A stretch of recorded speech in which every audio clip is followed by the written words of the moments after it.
এক গোট হ'ব পাৰিলে খুবেই ভাল। মই আজিও সেইটোকে বিচাৰোঁ আৰু এক গোট কৰিবৰ কাৰণে যথেষ্ট চেষ্টাও চলাই আহিছিলোঁ, কামো কৰিছিলোঁ। আলাপ আলোচনাৰ এটা মাহলো তৈয়াৰ কৰা হৈছিলে। ৰাইজে বিচৰা ধৰণৰ কেতিয়াবা ফৰ্মুলাবিলাক নিমিলে। প্ৰত্যেকটো দলৰ নিজৰ নিজৰ নীতি আদৰ্শ, মিছন আৰু ভিজন থাকে, এজেণ্ডা থাকে।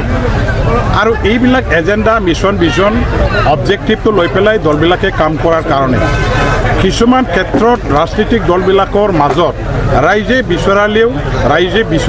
বিচাৰিলেও এইবিলাক ক্ষেত্ৰত বাস্তৱত সফল নহয়। এক গোট হ'ব পাৰিলে খুবেই ভাল। মই আজিও সেইটোকে বিচাৰোঁ আৰু এক গোট কৰিবৰ কাৰণে যথেষ্ট চেষ্টাও চলাই আহিছিলোঁ, কামো কৰিছিলোঁ। আলাপ আলোচনাৰ এটা মাহলো তৈয়াৰ কৰা হৈছিলে। এতিয়া কিন্তু এইটো কিছুমান কাৰণত আমাৰ স্তব্ধ হৈ আছে, এক প্ৰকাৰ বিফল হোৱাৰ দৰে হৈ আছে। আৰু এইটোকে যদি আমাৰ দুয়োটা দলৰ নেতাবিলাকে যদি পুনৰ বিচাৰি পেলাই আলোচনা প্ৰক্ৰিয়াটো যদি আগবঢ়াই লৈ যাব বিচাৰে, মই চবতকৈ সুখী হ'ম। আৰু এক গোট হৈ পেলাই একত্ৰিতভাৱে যুঁজ দিলে BTC অঞ্চলত আমাৰ ৰিজনেল দল বাচি থাকিব আৰু BTC অঞ্চলৰ ৰাইজৰ যিটো আকাংক্ষা এইবিলাক পূৰণ কৰিবৰ কাৰণে, BTC ৰক্ষণাবেক্ষণৰ কাৰণে কাম কৰিবৰ কাৰণে আৰু BTCৰ অধিক শক্তিশালী কৰিবৰ কাৰণেও বেছিকৈ লাভ হ'ব। গতিকে দুয়োটা দলৰ নেতাবিলাকে ইয়াৰ ওপৰত নিশ্চয় চিন্তা চৰ্চা কৰিব। মই আহ্বানো কৰিছোঁ, UPPL দলকো আহ্বান কৰিছোঁ, আমাৰ BPF দলৰ নেতা তেখেতকো মই আহ্বান কৰিছোঁ যে এই মুহূৰ্তত যদি এতিয়া পুনৰ বিচাৰ কৰি পেলাই এক গোট হৈ যুঁজ দিবৰ কাৰণে যদি চিন্তা চৰ্চা পুনৰ ল'ব পৰা যায়, তেতিয়া সেইটো ৰাইজে চবতকৈ ভাল পোৱা এটা আমাৰ কাম হ'ব বুলি মই ভাবোঁ। আৰু দলীয় কৰ্মী নেতাসকলে চবেই ভাল পাব, BTCৰো ভাল হ'ব, চবৰ কাৰণে ভাল হ'ব। BJP দলে ইমান সহজ নহয় যে BTCখন দখল কৰাটো, কাৰণ BTC বাকী ৰাইজে জানে যে ৰিজনেল নেশ্যনেল পাৰ্টিবিলাকৰ হাতত BTC যদি গুচি যায় তেতিয়া কি যে দুৰ্দশা আহিব, কেনেকুৱা ধৰণৰ যে বিপদ বা অসুবিধা বা সমস্যাবিলাক সৃষ্টি হ'ব, সেইটো BTC বাকী ৰাইজে জানে। আৰু BTC অঞ্চলৰ জনগাঁথনি যিটো আছে, ইয়াত হিন্দু, মুছলমান, বড়ো, অনাবড়ো যিবিলাক আমি জাতি জনগোষ্ঠীৰ যিবিলাক আমি জনগাঁথনি, সেইটো যদি চাওঁ তেনেহ'লে আপুনি স্পষ্টভাৱে বুজি পাব যে ইয়াত BJPয়ে অকলে চৰকাৰ গঠন কৰিব পৰা ধৰণৰ, তেখেতসকলে বিচৰা ধৰণৰ MCLA জিকাই অনাটো ইমান সহজ নহয়। ৰাইজে চবে ইয়াত বসবাস কৰা চব জাতি জনগোষ্ঠীৰ মানুহবিলাকে এই দলটো আগ্ৰহেৰে আঁকোৱালি ল'ব পাৰিব লাগিব। বিশেষ এটা শ্ৰেণীৰ বিশেষ এটা গোষ্ঠীৰ মানুহবিলাকেহে মাত্ৰ যদি গ্ৰহণ কৰে, তেনেহ'লে এইখিনি দি আমি কেতিয়াও সফল হোৱাটো আশা কৰিব নোৱাৰোঁ। গতিকে এই মুহূৰ্তত BTC অঞ্চলৰ যিটো তেওঁলোকৰ দলৰ ভেটি বা বিভিন্ন জাতি জনগোষ্ঠীৰ মাজত যিটো জনপ্ৰিয়তা তেওঁলোকে সম্পূৰ্ণভাৱে আজিলৈকে লাভ কৰিব পৰা নাই।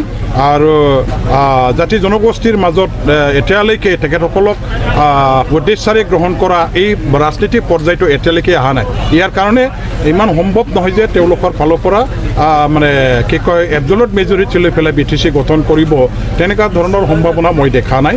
তেখেতসকলে যুঁজি আছে, যুঁজক, আমাৰ ক'ব লগা নাই। ৰাজনীতিক দল হিচাপে গণতান্ত্ৰিক দেশত পাৰ্লামেণ্টাৰী ছিষ্টেম অফ ডেমক্ৰেচি, যিটো মাল্টি পাৰ্টি ছিষ্টেমৰ দ্বাৰা দি চলে। গতিকে BTC অঞ্চল এতিয়া যিহেতু সুস্থিৰ এটা অঞ্চল হিচাপে প্ৰত্যেকটো দলে গণতান্ত্ৰিক এক্সাৰচাইজ কৰিবৰ কাৰণে আহিছে। কংগ্ৰেছ আহিব, UDF আহিব, BJPও আহিব, আহক, আমাৰ বেয়া পাব লগা নাই, ক'ব লগা নাই। কিন্তু আজিৰ দিনটোত যিটো দেখা পাওঁ যে BTC অঞ্চলৰ সকলো জাতি জনগোষ্ঠীৰ সকলো ধৰ্মাৱলম্বী মানুহবিলাকে BTC ৰক্ষণাবেক্ষণৰ কাৰণে, BTCৰ সৰ্বাংগীন উন্নয়নৰ কাৰণে, শান্তি সম্প্ৰীতি সমন্বয় আৰু সকলোৰে অধিকাৰ সুৰক্ষিত কৰাৰ স্বাৰ্থত এটাই মাত্ৰ দল আছে বুলি ভাবিছে, সেই দলটো হ'ল BPF দল। গতিকে বেলেগ বেলেগ দল থাকিলেও BPF দলটোকে BTC বাকী ৰাইজে বিপুলভাৱে ভোট দি জিকাই দি BPFৰ হাততে চৰকাৰ গঠন কৰিবৰ কাৰণে এইখিনি ক্ষমতাটো অৰ্পণ কৰিব বুলি আমাৰ দৃঢ় বিশ্বাস। কিং অকলে BPFে আছে, আমাক ইয়াত কিং বনাবৰ কাৰণে কিং মেকাৰৰ কোনো প্ৰয়োজন নাই। BPFে অকলে কিং হিচাপে এই অঞ্চলৰ ৰাজ্যটো শাসন কৰিবৰ কাৰণে নিজে যথেষ্ট পৰ্যাপ্ত পৰিমাণৰ এটা শক্তি আৰু দল বুলি আমি ক'ব খুজিছোঁ। এইটো দলৰ কথা নহয়, মই ব্যক্তিগত ফালৰ পৰা এটা মত পোষণ কৰিব খোজোঁ। যিসকলক আজি উচ্ছেদ কৰা হৈছে তেখেতসকলক মানৱীয় দৃষ্টিভংগীৰ পৰা চাই তেখেতসকলক মানে ৰেচন পাতি যোগান ধৰাৰ ব্যৱস্থা কৰিব লাগে। অল্টাৰনেটিভ তেখেতসকলক থাকিবৰ কাৰণে মানে জাগা ঠাই বিচাৰি পেলাই চৰকাৰৰ ফালৰ পৰা ঘৰ বাৰী বনাই দিয়াৰ ব্যৱস্থা মানে কৰাৰ দৰকাৰ আছে।